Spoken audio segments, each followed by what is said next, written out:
तो हाय 9 क्लास, क्या हाल चाल है दोस्तों। तो आज हम लोग प्रश्नावली 9.3 से प्रश्न नंबर 2 को इस वीडियो में कंप्लीट करेंगे। अगर आप लोगों ने प्रश्न नंबर 1 देखा है तो इस सवाल को समझने में बहुत आसानी होगी।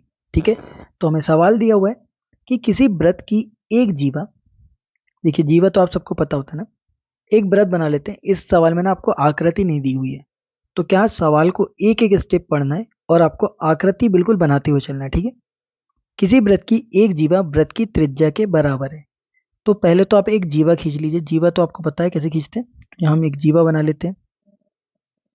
ठीक है, ये जीवा है इस वृत्त की, और एक मध्य बिंदु इस वृत्त का ये बना लेते हैं। अब क्या कह रहा है, सवाल के हिसाब से चलते हैं। तो जो जीवा है ना, वो त्रिज्या के बराबर है। तो त्रिज्या आपको पता है, इसे हम जो ऐसे यार एक लाइन खींच देता हूँ तो ये त्रिज्या हो गई।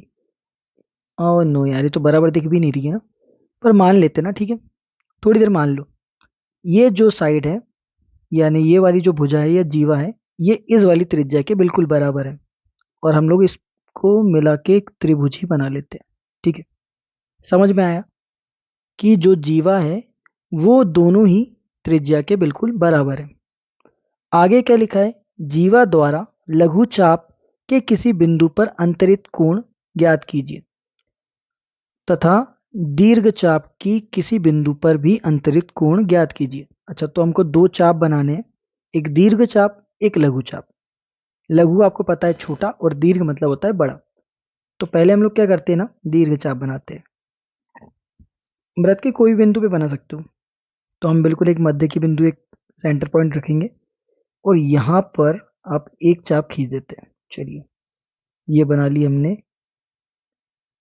ओ ठीक है, बिल्कुल ये हो गया हमारा कौन सा, दीर्घ चाप। और लघु चाप बनाते हैं हम लोग, इसके नीचे बना लेते हैं यहाँ पे एक मध्य बिंदु बना के कहीं पे। अरे रुकिए, ये आकृति थोड़ी सी, ठीक।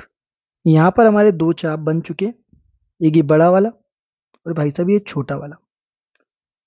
अब हम लोग को क्या क्या निकालना है, तो मैं अभी पहले नामकरण कर देता हूँ। नामकरण में कर लीजिए आप कुछ भी, यहाँ रख लेते हैं ए बी सी, और ये वाला हो जाएगा डी, और मध्य बिंदु का हम नाम रखते हैं ओ। ठीक है, नामकरण हो गया। अब उसके बाद हम इसको सवाल हल करने चलते हैं। बड़ा सिंपल सा सवाल है, कुछ भी सवाल में वैसा नहीं, क्योंकि आकृति बन गई है। अब बच्चे सोच रहे हैं कि अरे क्या आकृति बना दी है, कुछ कठिन, बिल्कुल कठिन सवाल नहीं है। ठीक है, चलो हल करते हैं इसको। हल, हल में हम लिखेंगे भाई सबसे पहले तो क्या है, एक जो बिल्कुल जो मैंने ग्रीन वाला देख पा रहे हो ना, हरा कलर का जो त्रिभुज बना कर रखा हूं, इसको पहले हल करेंगे, क्योंकि यहां से हम लोगों को इसका अंतरित कोण मिल जाएगा, मतलब हमें ओ का मान मिल जाएगा। और हमने जस्ट इसके पहले वाला सवाल को बहुत टाइम लगा कर समझे थे। तो उस सवाल में मैंने बताया था कि अगर आप लोग को अंतरित कोण पता चल जाता है किसी भी त्रिभुज का या किसी भी वृत्त का, तो उससे जो भी वृत्त में अलग एक और बिंदु बनता है, उसका आधा होता है। अरे यार देखो, बोल मैं रहा हूँ, अगर आप वो सवाल देखोगे डेफिनेटली आपको ये चीज़ें समझ में आएगी कि मैं क्या बोलना चाह रहा हूँ और क्या समझाना चाह रहा हूँ। बाकी अगर आपको कोई दिक्कत नहीं, अगर आपने नहीं देखी तो इस वीडियो में मैं वही चीज़ समझाऊंगा आपको। चलिए, हम यहाँ पे लिखेंगे कि त्रिभुज ओ ए बी, त्रिभुज ओ ए बी, त्रिभुज ओ ए बी में क्या है कि तीनों ही भुजा ना एक दूसरे के बिल्कुल बराबर है। तो तीनों भुजा एक दूसरे के बराबर क्यों, क्योंकि हमें खुद सवाल में लिखा है कि जीवा जो है वो त्रिज्याओं के बिल्कुल बराबर है। तो हम लिख सकते हैं जो ए बी त्रिज्या है ना, वो ए ओ के बराबर है और ओ बी के बराबर है। मतलब यहाँ पर तीनों ही भुजा एक दूसरे के बराबर है। जब तीनों ही भुजा किसी त्रिभुज की बराबर हो जाती है तो उसे हम लोग क्या बोलते हैं, एक समबाहु त्रिभुज बोलते हैं। तो हम यहाँ लिख सकते हैं, यानी त्रिभुज ओ ए बी एक समबाहु त्रिभुज है। ठीक है ना, अब समबाहु त्रिभुज बन गया भाई साहब, नहीं अच्छा, ठीक है, समबाहु त्रिभुज लिख देते, कोई दिक्कत नहीं, समबाहु त्रिभुज है। समबाहु त्रिभुज की क्या क्वालिटी होती है, तो आपको ये पता है कि समबाहु त्रिभुज की तीनों भुजा आपस में बराबर होती है, और उसके अंदर जो भी कोण बनते हैं ना, या कोण, वो सारे ही कोण 60 डिग्री के होते हैं। मैं क्या बोल रहा हूँ कि समबाहु त्रिभुज के सारे ही कोण 60-60 डिग्री के होते हैं, क्योंकि इसका सम तो होता है 180।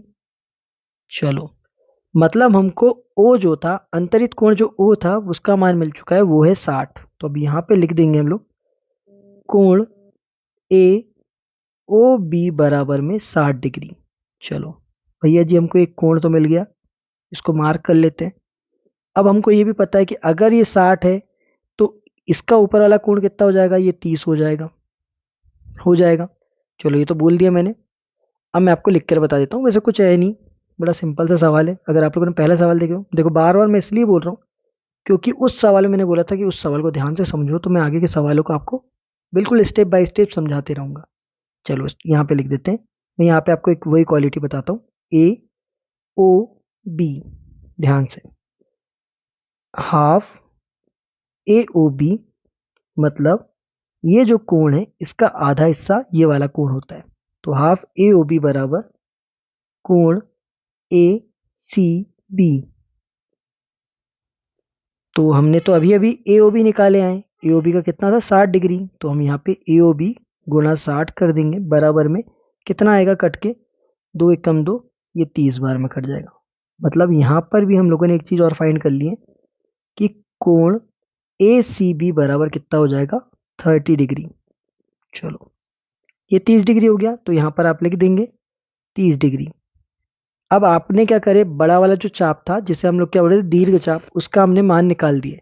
पर अभी हम लोगों ने लघु चाप का मान नहीं निकाले, मतलब इस डी का मान अभी हमने नहीं निकाले, ये बड़े वाले का मान निकाल दिया। तो चलो भैया अगला स्टेप में हम लोग डी का मान निकालते हैं, और वो भी बड़ा आसान सा है।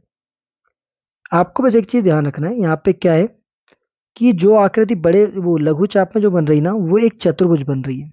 और चतुर्भुज तो बन रही है, और चक्रीय चतुर्भुज बन रही है। क्या बोला मैंने, चक्रीय चतुर्भुज, एक सर्कल के अंदर या वृत्त के अंदर बनने वाला चतुर्भुज।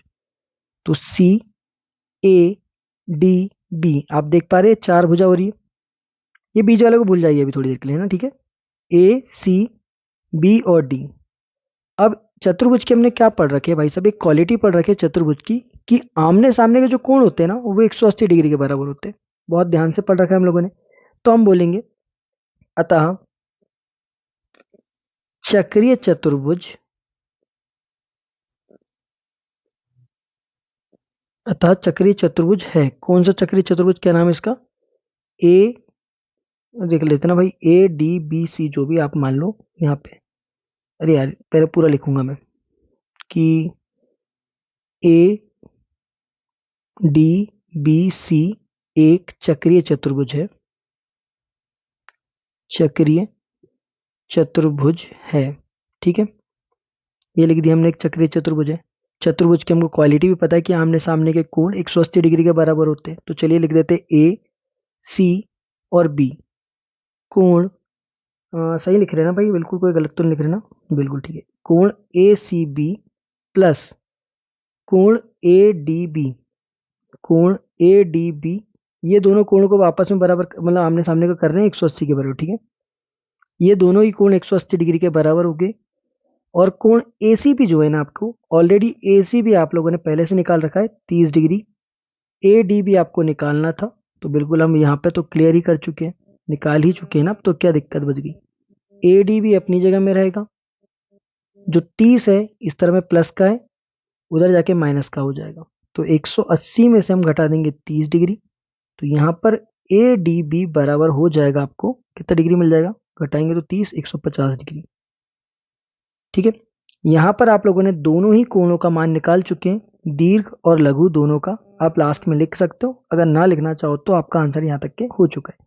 सवाल बहुत बढ़िया था, बस आपको सवाल को ध्यान से समझना है और ध्यान से देखना है। आप थोड़ी सी रिक्वेस्ट करूंगा, अगर आपको समझ में आ रहा है तो चैनल को सब्सक्राइब जरूर करना, और अगर वीडियो को लाइक कर पा रहे हो तो ये तो बहुत बड़ी बात है हमारे लिए। और प्लीज़ मेरे रेगुलर आप सवाल देखें, क्योंकि एक सवाल आपका मिस होगा तो अगले सवाल आपको समझ